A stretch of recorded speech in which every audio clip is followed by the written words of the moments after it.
Welcome to the first in a series of short talks looking at aspects of medieval English churches.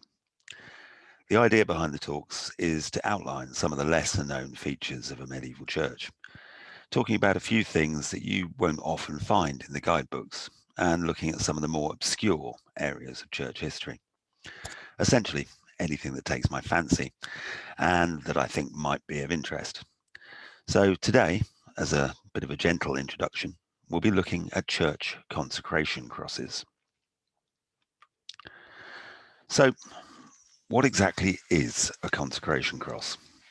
Well, here is a very brief explanation as to what they are, why they were made, and what to look out for when visiting medieval churches.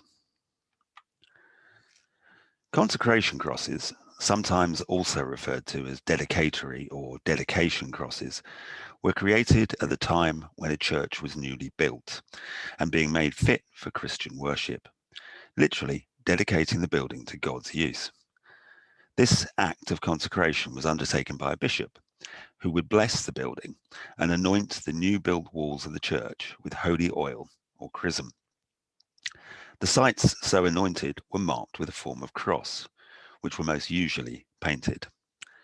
So a consecration cross is most usually a painted cross on a church wall that dates back to the time when the church was first built. So why were they made? Well, the rite of consecration was fundamental to Christian worship, dedicating the building to the use of God, and the painted consecration crosses were the physical manifestation of this dedication. There are dozens of written sources dealing with consecration, but I'm just going to mention a couple here.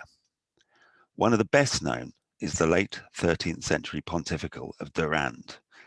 According to the author, these crosses are painted in the first place to terrify the demons, so that when the demons that have been expelled from there see the sign of the cross, they will be terrified and not presume to return there.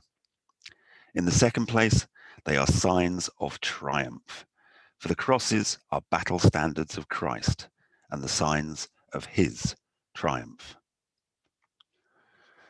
Writing later in the 14th century, John Merck was explicit in his statements that the rite of consecration was regarded as an act of purification that drove evil out of the building, and described how a fiend in the shape of a pig was driven from the church by the act of consecration. The Golden Legend puts it more simply, stating that the crosses were painted for to show that the place is divine, subject to God. In England, the earliest mention of painted consecration crosses is back in the 13th century, and the earliest surviving crosses also date to this period. They continued to be created until the Reformation in the 16th century, when most of them were lime washed over. In most of Europe, the bishop would anoint the inside walls 12 times, meaning a church would have 12 of these painted crosses spaced around the nave and chancel. However, in England, the rite of consecration was changed during the Middle Ages, with the bishop also anointing the external walls a further 12 times. So, in the High Medieval period, an English church would have not 12, but 24 consecration crosses. So that's 24 times you got to watch a bishop in full regalia climb a rickety ladder, and 24 times you got to watch him climb down again. It was the Middle Ages after all. You had to make your own entertainment. Now that is a lot of crosses. In a county like Norfolk, England, which has more than 650 surviving medieval churches, there would originally have been over 15,000 consecration crosses. Today, less than 100 of those survive. All of these are internal crosses, with one exception: external crosses having been lost to the ravages of time, weather, and restoration. So, what did these crosses actually look like? Well, later pontificals state that the crosses should be set 24 palms high on the wall in the form of an equal armed cross. It should be painted red and set within a circle, and the candle sconces should be set in the upper part of the circles. And there are a few good examples that survive that show just that, such as this one from Grimston in Norfolk, where you can still see the metal plate for the candle sconce in the centre. However, it turns out that these typical consecration crosses aren't actually that typical at all.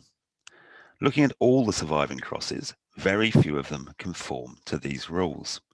For example, early crosses, particularly those from the 13th century, tend not to be painted red at all, but rather green, such as this example from Little Dunham in Norfolk again.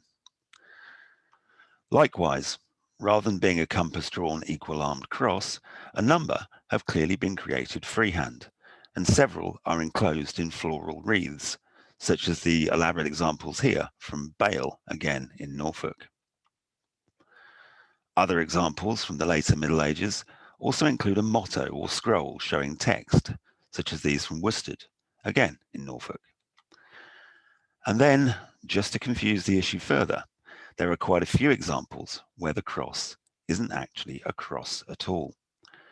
At Colton and Eton in Norfolk and other sites around England, the cross has been entirely replaced by a 6-petal rosette. All of these examples also tend to be earlier, all dating from the 13th century. The best known collection of unusual crosses are those from Carlton Road in Norfolk. Of the 8 crosses that survive in the chancel here, only one is a traditional 4-armed cross, with the other 7 taking a wide variety of forms. It's a frankly odd sight, and a proper study of these crosses remains to be done. So, it's clear that these crosses could and did take a wide variety of forms and changed over time. It's also clear that proportionally, they are one of the rarest survivals of the English medieval church. It's also quite sobering to consider that although a county like Norfolk still has almost 100 surviving examples, since 1850, at least a further 50 have been lost. So, the next time you're looking around a medieval church, by all means marvel at the stained glass and the marble tombs, but do take the time to keep an eye out for the humble painted consecration cross.